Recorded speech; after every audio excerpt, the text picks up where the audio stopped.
It's very important because actually আমরা আমরা যারা ফ্যাশন ডিজাইনার তাদের কাজই থাকে ফ্যাব্রিক নিয়ে কাজ করার। সো ফ্যাব্রিক চিনা, এটা সম্পর্কে জানা, ফ্যাব্রিক নিয়ে কাজ করা, এটা এটা অনেক ইম্পর্টেন্ট আমাদের জন্য, কারণ আমরা ফিউচারে ফ্যাব্রিক নিয়েই কাজ করব। ভালো, এর আগেও আসা হয়েছে, এটা আমার সেকেন্ড টাইম আসা এখানে, তো খুব ভালো লাগছে। ভিন্ন বলতে হ্যাঁ, অনেক ফ্যাব্রিক কালেকশন আসছে নতুন করে, যেটা হচ্ছে আগে ছিল না, আর অনেক ভ্যারাইটি আসছে ফ্যাব্রিকের, এই আর কি। আমি আসছি শান্তমরম ইউনিভার্সিটি থেকে, আর হচ্ছে যে আমি, আমার টিচার, আমার ফ্রেন্ডস সবাই এসেছি আর কি। বেসিক্যালি আমরা হচ্ছে এখানে ভিজিটর। আমরা শান্তমরম ইউনিভার্সিটি অফ ক্রিয়েটিভ টেকনোলজি থেকে এসেছি। আমরা প্রায় 46 পিপলস স্টুডেন্টস হিয়ার, অ্যান্ড আমাদের ফ্যাকাল্টি আছে 2 জন। সো আমরা এখানে এসেছি এই এক্সিবিশনটা বেসিক্যালি পর্যবেক্ষণ করতে, এদের যে ফেব্রিক, এগুলোর নাম, বিকজ আমরা লাস্ট ইয়ার এগুলোর নাম, অ্যান্ড এখানে আমাদের মানে ফেব্রিকগুলো দেখা, ওগুলো নিয়ে আইডিয়া নেওয়া, ওগুলো কী কী কোনটাতে কীভাবে ব্যবহৃত হয় এটা নিয়ে আইডিয়া নেওয়া, এই জন্য আর কি বেসিক্যালি এখানে আসা। মানে এক কথা বলতে পারি আমরা ফেব্রিক এখানে এটা পর্যবেক্ষণ করতে এসেছি। সো আমাদের আসলে খুব ভালো লাগছে এখানে এসে, কারণ এখানে বিভিন্ন ক্যাটাগরি ফেব্রিক আছে, বিভিন্ন বিশেষ করে এটা চায়নার বিভিন্ন। আসলে বাংলাদেশ তো হচ্ছে পৃথিবীর দ্বিতীয় বৃহত্তম ফেব্রিকের ইন্ডাস্ট্রি থেকে আগানো। সো আমরা যেহেতু ফ্যাশন ডিজাইনিং স্টুডেন্ট, সো আমরা এদিক থেকে বলবো যে এই ধরনের যে এক্সিবিশনগুলো, এগুলো আমাদের জন্য সত্যি অনেক নিডেড, এটা সত্যি অনেক প্রয়োজন।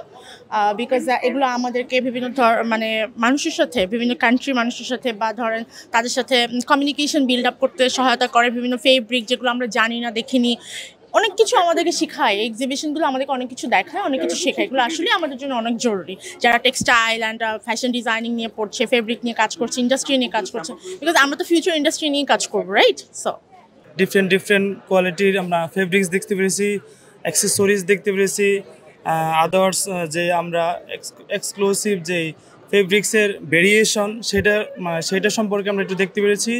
সো আমরা মানে নতুনভাবে যে রিসাইকেলভাবে যে ফেব্রিক্সটা এসেছে সেটাও আমরা দেখতে পাচ্ছি, আর কিছু কিছু আমরা কালেক্ট করার চেষ্টা করছি যাতে আমাদের জন্য বা পরবর্তী সময়ের জন্য আমাদের খুবই ভালো হয়।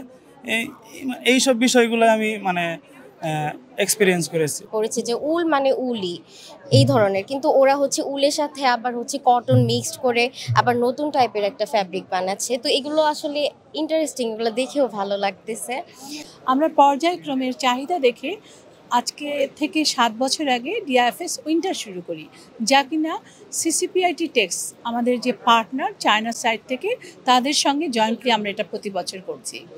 আমাদের পর্যায়ক্রমে এক্সিবিটর বাড়া এবং ভিজিটর রেসপন্সে আমরা এটা খুব বুঝতে পারি যে বাংলাদেশের 80% ফরেন ইনকাম হয় গার্মেন্টস অ্যান্ড টেক্সটাইল ফিল্ড থেকে। এখানে ভীষণ একটা বিশাল চাহিদা আছে আমাদের ফেব্রিক, অ্যাসেসরিজ অ্যান্ড ট্রিমসের জন্য, যা কিনা তারা বাইরে থেকে ইম্পোর্ট করেন। আমাদের এই এক্সিবিশনের মাধ্যমে তাদের যে সুবিধা হয়, তাদের সময়, তাদের টাকা সাশ্রয় হয়, বিভিন্ন দেশে তাদের যেতে হচ্ছে না। প্রথম করেছিলাম শেরাটনে, ছোট্ট জায়গা ছিল, 60টা বুথ হতো। তারপরে একটু কলেবর বাড়লো, আমরা গেলাম প্যান প্যাসিফিক।